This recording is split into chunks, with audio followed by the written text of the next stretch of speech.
U svetu visoke politike nema slučajnosti, a svaki potez od povlačenja vojske na terenu do naizgled običnog protokola ili čestitke nosi šifrovanu poruku koja može značiti mir ili potpuni slom. Svedoci smo trenutka u kojem se karte ponovo dele, savezi cementiraju, a stari neprijatelji povlače poteze koji izbunjuju i najiskusnije analitičare. Sve počinje na samom terenu, na vrelom tlu Donbasa, gde se odigrao događaj koji je pokrenuo čitavu lavinu geopolitičkih potresa.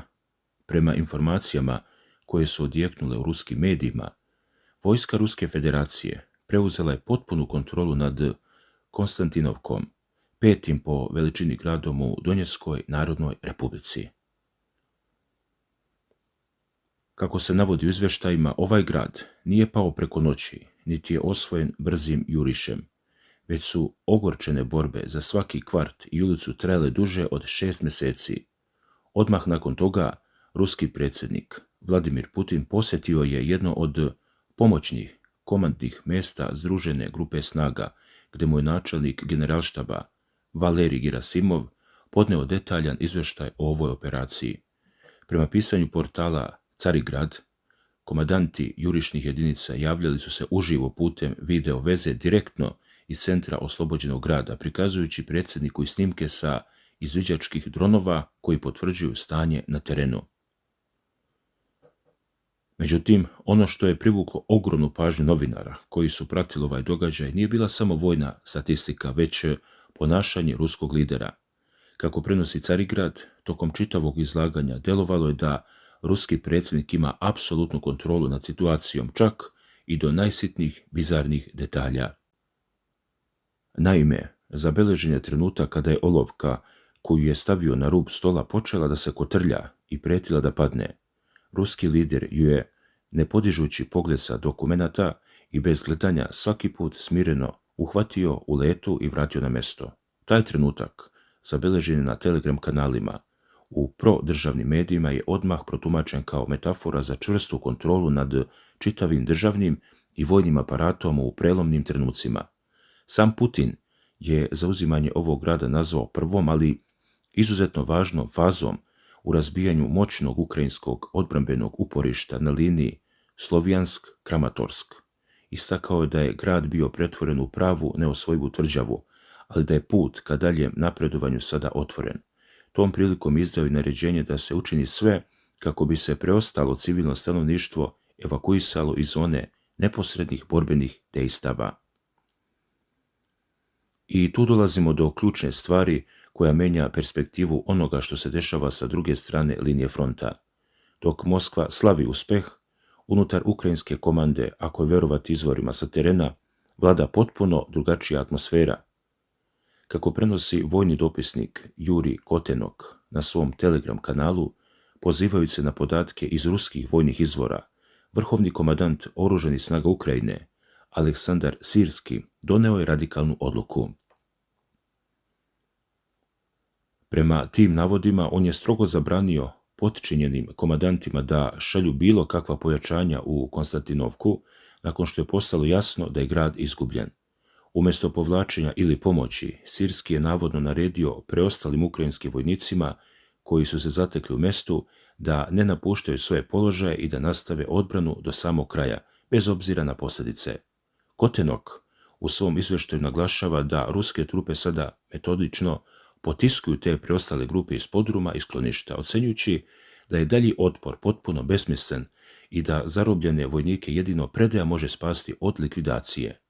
Zvanični Kijev se o ovim tvrdnjama nije oglašavao, pa ove informacije sa fronta treba uzeti sa oprezom, s obzirom na to da su deo žestokog informacionog rata. Zanimljivo je da je prema navodima medija Sirski istovremeno izjavio kako ruski generalštab navodno priprema potpuno novu ofanzivu na Kijev, koja bi trebala da krene iz Brijanske oblasti na samoj tromeđi sa Belorusijom. Ali ovdje priča nestaje, jer se ratni uspjesi i porazi odmah prelivaju na globalnu političku arenu, gdje se donose odluke koje imaju višedecenijske posljedice. Dok se na frontu vodi borba za svaki metar, u Moskvi se analizira šira slika. Načelnik generalštaba Gerasimov je na pomenutom sastanku iznio podatak da je od početka godine preuzeta kontrola nad 133 naselja i preko 3000 kvadratnih kilometara teritorije. On je optužio ukrajinsku stranu da, suočena sa gubicima, vodi agresivnu medijsku kampanju prema zapadnim sponzorima, pokušavajući da izgubljene teritorije predstavi kao nevažne sive zone. Čuvši to, ruski predsjednik Putin je naredio da se nastavi detaljna analiza učešća svih onih koje Rusija smatra direktnim posrekačima i finansijerima nastavka ovog sukoba, kako bi se te analize iskoristile za donošenje, kako je rekao, odgovornih odluka u budućnosti. Pazi sad, u isto vrijeme dok traju ove napete vojne operacije, ruski vrh šalje poruke koje se tiču bezbednosti samih ruskih granica, a te poruke direktno utiču na sudbinu drugih evropskih država. Moskva najavljuje stvaranje takozvane bezbednosne ili tampon zone u pograničnim oblastima, precizirajući da će dubina te zone direktno zavisiti od intenziteta i dometa napada koje ukrajinske snage izvode na ruske mirne regije. Što više napada bude na civilne ciljeve unutar Rusije, to će prema Putinovim rečima tampon zona na susjednoj teritoriji morati da bude dublja i prostranija. Izveštaje agencije Federal Press dopunjuju ovu sliku informacijama da ruska grupa Sever već uveliko proširuje te bezbednosne koridore u pravcima Sumske i Harkivske oblasti. Međutim, ovaj plan o stvaranju bezbednosnih zona dobija potpuno novu, zastrašujuću dimenziju kada se pogleda šta se u tom istom trenutku dešava na krajnjem severu Evrope, na granici sa Finskom. Slušaj ovo. 4. jula na snagu su stupile dugo najavljivane izmene finskog zakona o nuklearnoj energiji, kojima je zvanično ukinuta dosadašnja stroga zabrana uvoza i tranzita nuklearnog oružja preko teritorije ove zemlje. Iako vlasti u Helsinkiju smiruju javnost i naglašavaju da ova zakonska promjena ne znači automatski da će američke nuklearne bojeve glave biti stacionirane na njihovom tlu, već da se radi o usklađivanju domaćeg zakonodavstva sa obavezama koje proističu iz punopravnog članstva u NATO alijansi, Moskva je reagovala munjevito i izuzetno oštro. Portparolka Ruskog ministarstva spoljnih poslova Marija Zaharova izjavila je da Rusija ove korake Finske vidi kao direktnu i ozbiljnu prijetnju sopstvenoj nacionalnoj bezbednosti i da neće sedeti skrštenih ruku. Kako prenosi portal Bajahao, reakcije ruskih zvaničnika prešle su sve granice umerene diplomatije na koju je Skandinavija navikla. Prvi zamjenik predsjednika odbora za odbranu državne dume, Aleksej Žuravljov, otvoreno je upozorio da je Rusija na severozapadnim granicama nagomilala toliko moćne vojne tehnike i raketnih sistema da je to, prema njegovim rečima, sasvim dovoljno da se uništi pola Finske ako to bude potrebno. Nadovezujući se na ove prijetnje, zamjenik predsjedavajućeg Savjeta bezbednosti Rusije Dmitrij Medvedev oštro je prokomentarisao potez Helsinkija, naglasivši da se Finska ukidanjem ove zabrane zvanično i nepovratno pozicionirala na rusku listu legitimnih vojnih ciljeva. Kineski analitičari u svojim osvrtima zaključuju da je Finska prešla crvenu liniju i da će s obzirom na raspoređivanje ruskih hiperzvučnih sistema Iskander duž zajedničke granice od 1300 km, tamošnje državno rukovodstvo od sada morati da spava sa otvorenim očima. I baš tu nastaje problem koji pokazuje koliko je situacija unutar same Finske postala napeta i komplikovana za obične ljude. Finska aktivistkinja Sali Rajski, koja se nedavno preselila u Rusiju, izjavila je za agenciju TASS da ruski i proruski orijentisani Finci masovno napuštaju Finsku zbog, kako tvrdi, nezapamćenog talasa rusofobije. Prema njenim rečima, pritisak na stanovništvo koje govori ruski jezik drastično je porastao, a prijetnje i diskriminacija ne dolaze samo iz svakodnevnog života, već se otvoreno plasiraju kroz medije i izjave političara. Rajski navodi da se ruski jezik počeo tretirati kao bezbednosna prijetnja, a da su stotine ljudi sa dvojnim državljanstvom bile prinuđene da se odreknu ruskih pasoša kako bi sačuvali posao, ličnu bezbednost ili pravo na imovinu. Ona podsjeća da je Finska uvela strogu zabranu kupovine i prodaje nekretnina za ruske i beloruske državljane, pravdajući to razlozima nacionalne bezbednosti, što je stvorilo ogroman pravni i egzistencijalni pritisak na te ljude.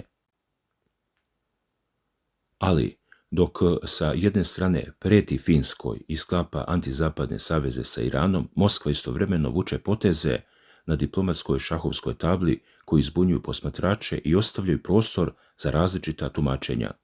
Povodom velike 250. godišnjice deklaracije o nezavisnosti Sjedinjenih Američkih Država, Vladimir Putin je uputio zvaničnu čestitku predsjedniku Bijele kuće Donaldu Trumpu.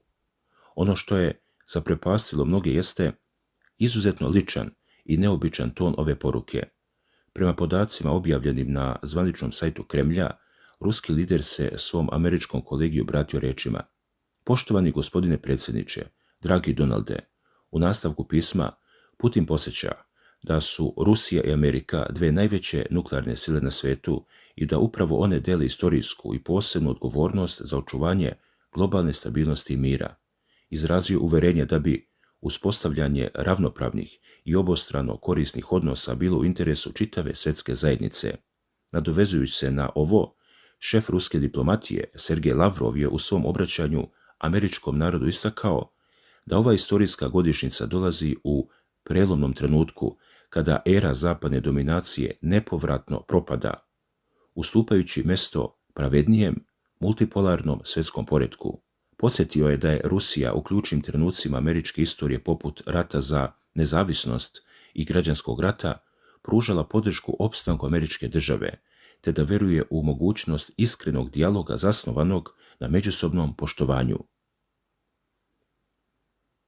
Nije isključeno da se u ovom slučaju radi o dobro proračunatoj političkoj poruci koja ima za cilj da unese razdor među zapadne saveznike i ispita spremnost nove administracije u Vašingtonu za eventualne pregovore iza kulisa. I dok velike sile troše milijarde na naoružanje i dronove, posljedice ovog globalnog sukoba prelivaju se i na ekonomska tržišta, direktno pogađajući svakodnevni život unutar Europske unije. Prema podacima energetskog portala Njeftgaz.ru, cene gasa u Europi su naglo skočile, premašivši iznos od $535 za 1000 kubnih metara. Ono što dodatno plaši evropske analitičare jeste činjenica da su zalihe u podzemnim skladištima gasa pale na najniži nivo u posljednjih nekoliko godina, iznoseći svega nekih 49% kapaciteta, što je znatno manje u odnosu na isti period prošle godine. Do ovog naglog pražnjenja skladišta došlo je zbog nezapamćenih letnjih toplotnih talasa i temperatura koje prelaze 40 stepeni u Španiji, Italiji, Grčkoj i Francuskoj, usred čega je potrošnja električne energije za hlađenje skočila do maksimuma. Tržišta su u panici, jer se strahuje da bi nastavak ovakvog vremena mogao isprazniti energetske rezerve pre dolaska zime, ostavljajući Europu u dubokoj energetskoj zavisnosti i ranjivosti. U tom začaranom krugu vojske, politike i energenata rat se vodi na svim nivoima, a tehnologija dronova, o kojoj raspravljaju britanski ministri, već uveliko uzima svoj danak na teritoriji same Rusije, daleko iza linije fronta. Prema saopštenju pres službe gradskog guvernera Sankt Peterburga Aleksandra Beglova, snage protivvazdušne odbrane jedva su uspjele da odbiju masovni napad neprijateljskih bespilotnih letjelica.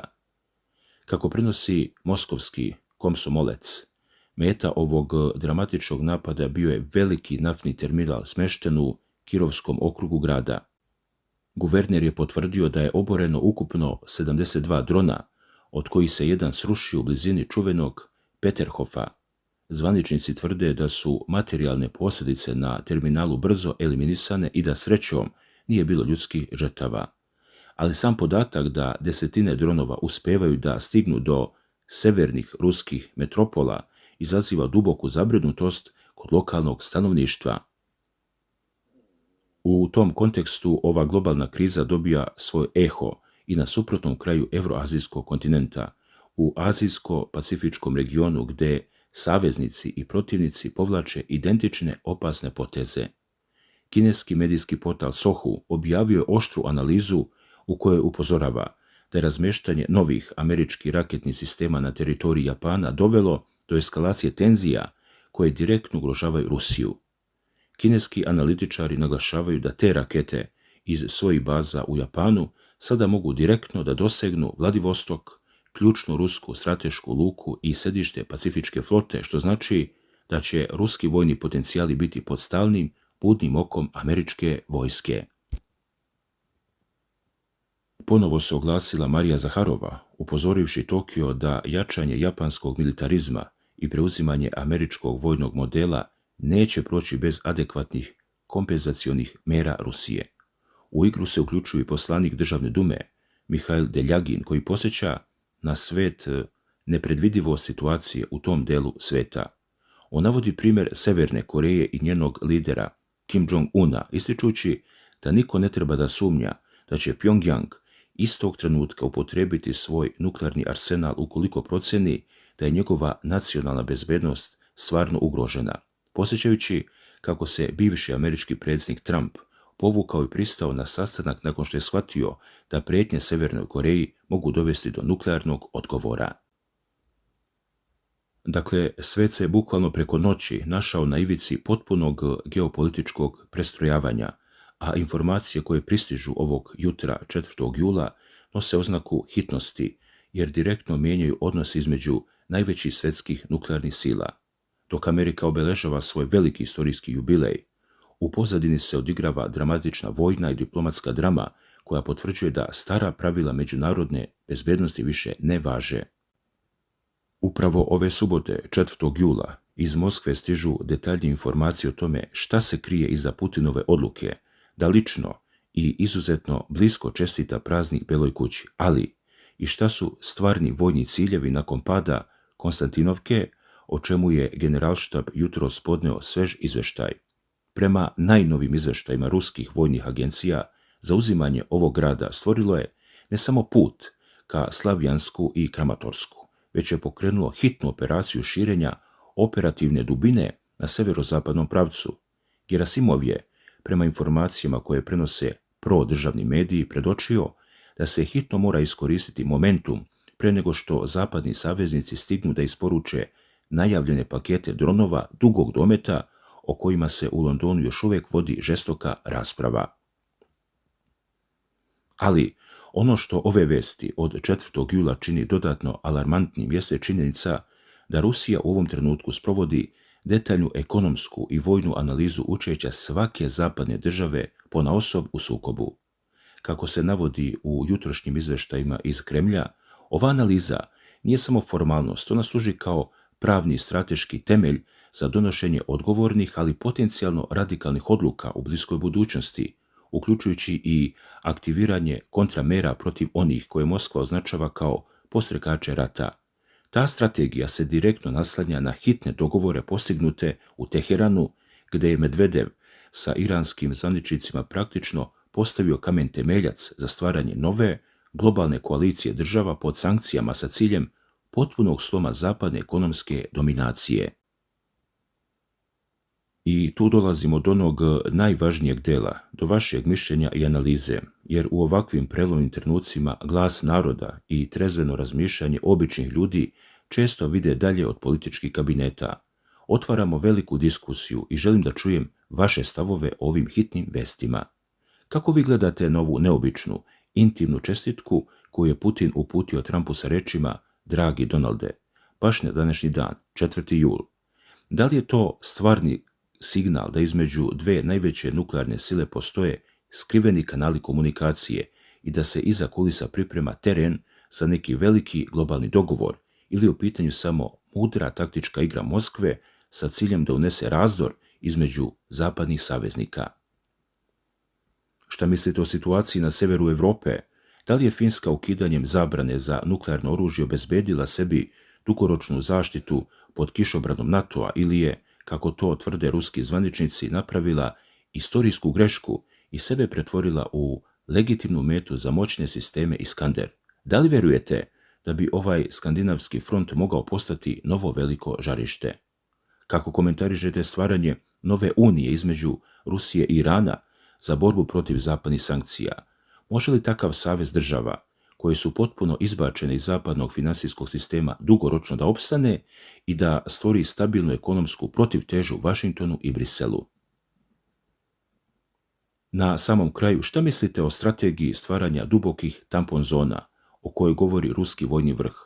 Da li će najavljeno širenje bezbednosnih koridora uspeti da zaštiti ruske pogranične regione ili će to samo dodatno produžiti i radikalizovati sukobe na terenu?